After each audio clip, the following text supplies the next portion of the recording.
Hello, my dear learners. Welcome back to Learn Easily channel. ಈ ಒಂದು ವಿಡಿಯೋದಲ್ಲಿ ನಾವು ಬ್ಲ್ಯಾಕ್ಬೆರಿ ಪಿಕಿಂಗ್ ಬೈ ಸೀಮಸ್ ಹೆನಿ ಈ ಒಂದು ಪದ್ಯದ ಕನ್ನಡದ ಸರಳ ಸಾರಾಂಶ ಲೈನ್ ಬೈ ಲೈನ್ ಎಕ್ಸ್ಪ್ಲನೇಷನ್ ಅನ್ನು ಡಿಸ್ಕಸ್ ಮಾಡೋಣ. ಸೀಮಸ್ ಹೆನಿರವರು ಬರೆದಿರತಕ್ಕಂತಹ ಬ್ಲ್ಯಾಕ್ಬೆರಿ ಪಿಕಿಂಗ್ ಅಂತಕ್ಕಂಥದ್ದು ಮನುಷ್ಯನ ಆಸೆ ಮತ್ತು ಜೀವನದ ಅನಿವಾರ್ಯ ಬದಲಾವಣೆಗಳ ಬಗ್ಗೆ ತಿಳಿಸಿರ್ತಕ್ಕಂತಹ ಒಂದು ಪದ್ಯವಾಗಿರುತ್ತೆ.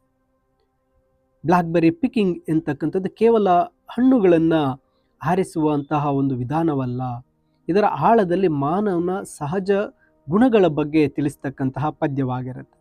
ಈ ಪದ್ಯದ ಮೈನ್ ಥೀಮ್ಗಳನ್ನು ಗಮನಿಸಿದಾಗ ಆಸೆ ಮತ್ತು ಅತಿಯಾಸೆ, ಡಿಸೈರ್ ಮತ್ತು ಗ್ರೀಡ್. ಮೊದಲ ಹಣ್ಣಿನ ರುಚಿ ನೋಡಿದ ಮೇಲೆ ಮಕ್ಕಳಲ್ಲಿ ಉಂಟಾಗುವ ತೀವ್ರವಾದ ಆಸೆ, ಲಸ್ಟ್ ಫಾರ್ ಪಿಕಿಂಗ್, ಮನುಷ್ಯನ ದುರಾಸೆಯನ್ನು ಪ್ರತಿನಿಧಿಸುತ್ತೆ. ಸಿಕ್ಕಷ್ಟು ಬೇಕು ಎಂಬ ಹಪಪಿಯಿಂದ ಅವರು ಅತಿಯಾಗಿ ಒಂದು ಪ್ರಭಾವಕ್ಕೆ ಒಳಗಾಗ್ತಾರೆ ಅಂತ.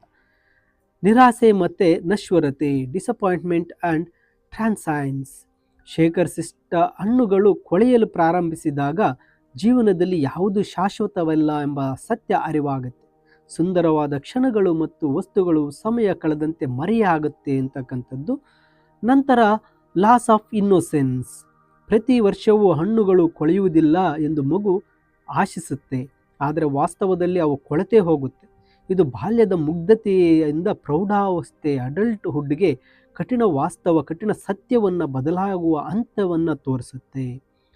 ಪ್ರಕೃತಿಯಿಂದ ಏನಾದರೂ ಕಸಿದುಕೊಂಡು ನಮ್ಮ ಸ್ವಾರ್ಥಕ್ಕಾಗಿ ಇಟ್ಟುಕೊಳ್ಳಲು ಸಾಧ್ಯ ಇಲ್ಲ. ಹಣ್ಣು ಗಿಡದಿಂದ ಬೇರ್ಪಟ್ಟ ಮೇಲೆ ಅದು ಕೆಡಲೇಬೇಕು ಎಂಬ ಪ್ರಕೃತಿಯ ನಿಯಮವನ್ನು ಇಲ್ಲಿ ತಿಳಿಸ್ಕೊಡ್ತಾ ಇದ್ದಾರೆ. ಅಂದರೆ ಆಸೆಗಳು ಆಕರ್ಷಕವಾಗಿದ್ದರೂ ಅವುಗಳನ್ನು ಅತಿಯಾಗಿ ಬೆನ್ನಟ್ಟಿದಾಗ ಕೊನೆಗೆ ಸಿಗುವುದು ನಿರಾಶೆ ಮತ್ತು ಬದಲಾವಣೆಯನ್ನು ಒಪ್ಪಿಕೊಳ್ಳುವ ಅನಿವಾರ್ಯತೆ ಎಂಬುದನ್ನು ಈ ಒಂದು ಪದ್ಯ ಬ್ಲ್ಯಾಕ್ಬೆರಿ ಪಿಕಿಂಗ್ನಲ್ಲಿ ಸೀಮಸ್ ಹೆನಿರವರು ತಿಳಿಸಿರ್ತಾರೆ. ಈಗ ಆ ಒಂದು ಪದ್ಯದ ಲೈನ್ ಬೈ ಲೈನನ್ನು ಕಲಿತಾ ಹೋಗೋಣ. Late August given heavy rain and sun. For a full week the blackberries would ripen. August ಅಂತ್ಯದಲ್ಲಿ ಒಂದು ವಾರ ಪೂರ್ತಿ ಮಳೆ ಮತ್ತು ಬಿಸಿಲು ಎರಡೂ ಬಂದಾಗ ಬ್ಲ್ಯಾಕ್ಬೆರಿ ಹಣ್ಣುಗಳು ಹಣ್ಣಾಗಲು ಪ್ರಾರಂಭಿಸಿದವು ಅಂತ. ಇದರರ್ಥ ಜೀವನದ ಸುಂದರವಾದ ಸಮಯದ ಆರಂಭವನ್ನು ಸೂಚಿಸುತ್ತೆ. ಪ್ರಕೃತಿಯಲ್ಲಿನ ವಿರುದ್ಧ ಅಂಶಗಳಾದ ಮಳೆ ಮತ್ತು ಬಿಸಿಲು ಸೇರಿ ಒಂದು ಒಳ್ಳೆಯ ಫಲವನ್ನು ನೀಡ್ತಾ ಇದೆ ಅಂತ ಹೇಳ್ತಾರೆ. At first just one A glossy purple clot, among others red, green, hard as not. ಮೊದಲು ಕೇವಲ ಒಂದು ಹಣ್ಣು ಮಾತ್ರ ನೇರಳೆ ಬಣ್ಣದಲ್ಲಿ ಹೊಳೆಯುತ್ತಿರುತ್ತದೆ, ಉಳಿದವು ಇನ್ನೂ ಕೆಂಪು ಮತ್ತು ಹಸಿರಿನ ಬಣ್ಣದಲ್ಲಿದ್ದವು. ಅವು ಒಂದು ರೀತಿ ಗಟ್ಟಿಯಾಗಿರ್ತಾ ಇದ್ವು ಅಂತ ಹೇಳ್ತಾ ಇದ್ದಾರೆ. ಒಂದು ಗಂಟಿನಂತೆ ಗಟ್ಟಿಯಾಗಿರ್ತಾ ಇತ್ತು. ಅಂದರೆ ಪರ್ಪಲ್ ಕ್ಲಾಟ್ ಎಂಬ ಪದ ರಕ್ತದ ಹೆಪ್ಪುಗಟ್ಟುವಿಕೆಯನ್ನು ನೆನಪಿಸುತ್ತೆ. ಇದು ಜೀವನದಲ್ಲಿ ಆರಂಭಿಕ ಆಸೆ ಅಥವಾ ಆಕರ್ಷಣೆಯನ್ನು ಪ್ರತಿನಿಧಿಸಿ ಹೇಳ್ತಕ್ಕಂಥ ಸಾಲು. ನಂತರ you ate that first one and its flesh was sweet like thickened wine, summer's blood was in it. ನೀವು ಆ ಮೊದಲ ಹಣ್ಣನ್ನು ತಿಂದಾಗ ಅದು ದಪ್ಪಗಾದ ವೈನ್ನಂತೆ ಸಿಹಿಯಾಗಿರುತ್ತೆ, ಆದರೆ ಬೇಸಿಗೆಯ ರಕ್ತವೇ ತುಂಬಿದಂತಿರುತ್ತೆ ಅಂತ. ಇಲ್ಲಿ ಹಣ್ಣನ್ನು ಬೇಸಿಗೆಯ ರಕ್ತ ಎಂದು ಕರೆಯಲಾಗಿದೆ. ಇದು ಯೌವನದ ಉತ್ಸಾಹ ಮತ್ತು ಜೀವನದ ಸುಖಗಳನ್ನು ಅನುಭವಿಸುವ ತೀವ್ರ ಹಂಬಲವನ್ನು ತೋರಿಸ್ತಾ ಇದೆ. Leaving stains upon the tongue and lust for picking.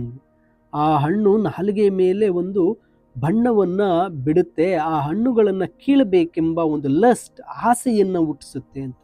Lust ಎನ್ನೋ ಪದವು ಕೇವಲ ಹಸಿವನ್ನಲ್ಲ, ಮನುಷ್ಯನ ಮಿತಿಮೀರಿದ ಆಸೆಯನ್ನು ಸೂಚಿಸುತ್ತೆ.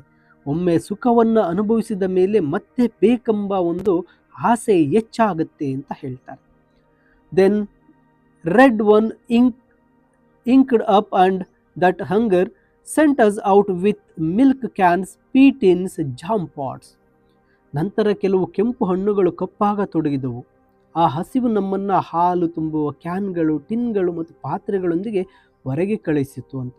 ಮನುಷ್ಯನ ಆಸೆ ಹೆಚ್ಚಾದಂತೆ ಅವನು ಆ ಹಣ್ಣುಗಳನ್ನು ಶೇಖರಣೆ ಮಾಡಲು ಬಯಸ್ತಾನೆ. ಮತ್ತು ನೈಸರ್ಗಿಕವಾದ ಹಸಿವು ಇಲ್ಲಿ ದುರಾಸೆಯಾಗಿ ಬದಲಾಗುವುದನ್ನು ಕಾಣ್ತೇವೆ. ಆ ಟಿನ್ನುಗಳು ಪಾತ್ರೆಗಳೊಂದಿಗೆ ಬಂದು ಆ ಕ್ಯಾನುಗಳಲ್ಲಿ ಅವುಗಳನ್ನು ತುಂಬೋದಕ್ಕೆ ಶುರು ಮಾಡ್ತಾನೆ. Where briars scratched and wet grass bleached our boots. ಮುಳ್ಳಿನ ಪೊದೆಗಳು ನಮ್ಮನ್ನು ಪರಿಚಿದವು ಮತ್ತು ಹಸಿ ಹುಲ್ಲು ನಮ್ಮ ಬೂಟುಗಳನ್ನು ಬಣ್ಣಗೆಡಿಸಿದವು ಅಂತ. ಸುಖವನ್ನು ಪಡೆಯಲು ಮನುಷ್ಯ ಕಷ್ಟಗಳನ್ನು ಮತ್ತು ನೋವನ್ನು ಅನುಭವಿಸಲು ಸಿದ್ಧನಾಗಿರ್ತಾನೆ ಎಂಬುದನ್ನು ಈ ಸಾಲು ಹೇಳುತ್ತೆ. Round hayfields, cornfields and potato drills we trekked and picked until the cans were full. ಹೊಲಗದ್ದೆಗಳ ಸುತ್ತಲೂ ಅಲಿದಾಡಿ ಆ ಒಂದು ಹೇ ಫೀಲ್ಡ್ಸ್, ಹೊಲಗದ್ದೆಗಳ ಸುತ್ತ, ಕಾರ್ನ್ ಫೀಲ್ಡ್ಸ್, ಆ ಜೋಳದ ಒಂದು ತೋಟಗಳ ಸುತ್ತಲೂ ನಾವು ಸುತ್ತಾಡಿ ಆ ಪಾತ್ರೆಗಳು ತುಂಬುವವರೆಗೂ ನಾವು ಹಣ್ಣುಗಳನ್ನು ಶೇಖರಿಸಿದೆವು. ಅಂದರೆ ಇದು ಶ್ರಮ ಮತ್ತು ಅನ್ವೇಷಣೆಯನ್ನು ಸೂಚಿಸುತ್ತೆ. ಗುರು ಮುಟ್ಟುವವರೆಗೂ ವಿಶ್ರಮಿಸದ ಮನುಷ್ಯನ ಸ್ವಭಾವವನ್ನು ಇಲ್ಲಿ ಕಾಣಬಹುದು. Until the tinkling bottom had been covered with green ones and on top big dark blobs burned like a plate of eyes. ಪಾತ್ರೆಯ ತಳವು ಹಸಿರು ಬಣ್ಣಗಳಿಂದ ತುಂಬಿ ಅದರ ಮೇಲೆ ದೊಡ್ಡ ಕಪ್ಪು ಕಣ್ಣುಗಳ ಒಂದು ಬಟ್ಟಲಿನಂತೆ ಕಾಣ್ತಾ ಇತ್ತು ಅಂತ. ಪ್ಲೇಟ್ ಆಫ್ ಐಸ್ ಎಂಬುದು ಇಲ್ಲಿ ಒಂದು ಮೆಟಾಫರ್ ಆಗಿ ಬಳಸಿರ್ತಾರೆ. ಇದು ಒಂದು ರೀತಿ ಪ್ರಕೃತಿಯನ್ನು ಅತಿಯಾಗಿ ಲೂಟಿ ಮಾಡ್ತಾ ಇರ್ತಕ್ಕಂಥದ್ದನ್ನು ಪ್ರಕೃತಿಯೇ ಗಮನಿಸ್ತಾ ಇದೆ ಎಂಬ ಎಚ್ಚರಿಕೆಯನ್ನು ಈ ಸಾಲು ತೋರಿಸ್ತಾ ಇದೆ. Our hands were peppered with Thorn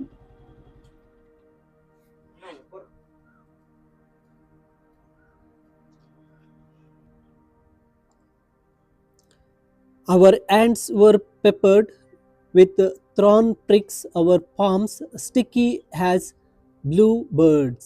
ನೋಡಿ, ಇಲ್ಲಿ ನಮ್ಮ ಕೈಗಳು ಮುಳ್ಳಿನಿಂದ ಚುಚ್ಚಲ್ಪಟ್ಟಿದ್ವು ಮತ್ತು ನಮ್ಮ ಅಂಗೈಗಳು ಬ್ಲೂ ಬಿಯರ್ಡ್ನ ಕೈಗಳಂತೆ ಅಂಟಿಕೊಂಡಿದ್ವು ಅಂತ. ಬ್ಲೂ ಬಿಯರ್ಡ್ ಒಬ್ಬ ಕೊಲೆಗಾರ. ಇಲ್ಲಿ ಹಣ್ಣಿನ ರಸ ಹತ್ತಿದ ಕೈಗಳನ್ನು ರಕ್ತಸಿಕ್ತ ಕೈಗಳಿಗೆ ಹೋಲಿಸಲಾಗಿದೆ. ಅಂದರೆ ಆಸೆ ಹಿಂದೆ ಹೋದಾಗ ನಮಗೆ ಅರಿವಿಲ್ಲದಂತೆಯೇ ನಾವು ಕ್ರೂರಿಗಳಾಗಬಹುದು ಮತ್ತು ತಪ್ಪು ಮಾಡಬಹುದು ಎಂಬ ಭಾವನೆಗಳನ್ನು ಇಲ್ಲಿ ತಿಳಿಸ್ತಾ ಇದ್ದಾರೆ. We hoarded the fresh berries in the byre. ನಾವು ತಾಜಾ ಹಣ್ಣುಗಳನ್ನು ದನದ ಕೊಟ್ಟಿಗೆಯಲ್ಲಿ ಶೇಖರಿಸಿಟ್ಟವು. ಹೋರ್ಡೆಡ್ ಎಂದರೆ ಅಗತ್ಯಕ್ಕಿಂತ ಹೆಚ್ಚಾಗಿ ಶೇಖರಿಸ್ತಕ್ಕಂಥದ್ದು. ಮನುಷ್ಯನ ಅಮೂಲ್ಯವಾದದ್ದನ್ನು ಶಾಶ್ವತವಾಗಿ ತನ್ನ ಬಳಿ ಇಟ್ಟುಕೊಳ್ಳಲು ಬಯಸ್ತಾ ಇರ್ತಾನೆ ಅಂತ. But when the bath was filled we found a rat grey fungus glutting on our cache. ಆದರೆ ಪಾತ್ರೆ ತುಂಬಿದ ನಂತರ ನಾವು ನೋಡಿದಾಗ ಅಲ್ಲಿ ಇಲಿಯ ಬಣ್ಣದ ಬೂದು ಫಂಗಸ್ ಹಣ್ಣುಗಳನ್ನು ತಿಂತಿತ್ತು ಅಂತ. ಇದು ನಿರಾಶೆಯ ಕ್ಷಣ. ಜೀವನದ ಸುಖಗಳು ಶಾಶ್ವತವಲ್ಲ ಮತ್ತು ಸಮಯ ಕಳೆದಂತೂ ಅವು ನಾಶವಾಗುತ್ತೆ ಎಂಬ ಸತ್ಯವನ್ನು ತಿಳಿಸ್ತಾ ಇದ್ದಾರೆ. The juice was stinking too once off the bush, the fruit fermented, the sweet flesh would turn sour. ಹಣ್ಣಿನ ರಸವು ನಾರ್ತಾ ಇತ್ತು. ಗಿಡದಿಂದ ಬೇರ್ಪಟ್ಟ ಮೇಲೆ ಹಣ್ಣು ಹೊಳೆಯತೊಡಗಿತು. ಸಿಹಿಯಾಗಿದ್ದ ಹಣ್ಣು ಹುಳಿಯಾಯಿತು.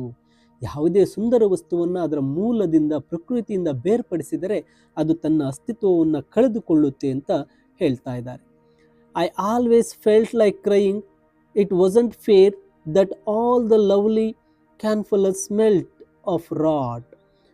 ನನಗೆ ಅಳು ಬರ್ತಿತ್ತು. ಅಷ್ಟು ಸುಂದರವಾದ ಹಣ್ಣುಗಳು ಕೊಳೆತಿರ್ತಕ್ಕಂಥದ್ದು ಸರಿಯಲ್ಲ ಅಂತ ನನಗೆ ಅನಿಸ್ತು ಅಂತ ಹೇಳ್ತಾ ಇದ್ದಾರೆ. ಇದು ಬಾಲ್ಯದ ಮುಗ್ಧತೆಯ ಒಂದು ಅಂತ್ಯ. ಜಗತ್ತಿನಲ್ಲಿ ಎಲ್ಲವೂ ಅಂದುಕೊಂಡಂತೆ ನಡೆಯೋದಿಲ್ಲ ಎಂಬ ಸತ್ಯದ ಅರಿವನ್ನು ಇಲ್ಲಿ ಕಾಣಬಹುದು. ಕೊನೆಯಲ್ಲಿ ಹೇಳ್ತಾರೆ, each year I ಹೋಪ್ಡ್ they would keep, new they would not. ಪ್ರತಿ ವರ್ಷವೂ ಅವು ಹಾಗೇ ಇರುತ್ತೆ ಅಂತ ನಾನು ಬಯಸಿದ್ದೆ, ಆದರೆ ಅವು ಆ ರೀತಿ ಉಳಿಯೋದಿಲ್ಲ ಅಂತ ನನಗೆ ಗೊತ್ತಾಯಿತು ಅಂತ. ಇದು ಜೀವನದ ಒಂದು ಅನಿವಾರ್ಯ ಸತ್ಯ. ಬದಲಾವಣೆ ಮತ್ತು ನಾಶ ಎಂಬುದು ಪ್ರಕೃತಿಯ ನಿಯಮ. ಮನುಷ್ಯನ ಆಸೆಯನ್ನು ಬಿಡಲಾರ, ಆದರೆ ಆ ಸತ್ಯವನ್ನು ಒಪ್ಪಿಕೊಳ್ಳಲೇಬೇಕು ಎಂಬುದನ್ನು ಕವಿ ಸೀಮಸ್ ಹಿನೀರವರು ತಿಳಿಸ್ಕೊಟ್ಟಿರ್ತಾರೆ. ಮೈ ಡಿಯರ್ ಲರ್ನರ್ಸ್, ಈ ಒಂದು ಪದ್ಯದ ಕನ್ನಡದ ಸರಳ ಸಾರಾಂಶವನ್ನು ತಿಳಿಸಿದ್ದೇನೆ. ಇಂಗ್ಲೀಷ್ ಸಮ್ಮರಿಯ PDF ವಿಡಿಯೋದ ಡಿಸ್ಕ್ರಿಪ್ಷನ್ನಲ್ಲಿದೆ, ಡೌನ್ಲೋಡ್ ಮಾಡಿಕೊಳ್ಳಬಹುದು. ಹೆಚ್ಚಿನ ವಿಡಿಯೋಗಳಿಗೆ ತಪ್ಪದೆ ಲರ್ನ್ ಈಸಿಲಿ ಚಾನಲ್ಗೆ ಸಬ್ಸ್ಕ್ರೈಬ್ ಮಾಡಿ ಅಂತ ತಿಳಿಸುತ್ತಾ, thank you for watching this video.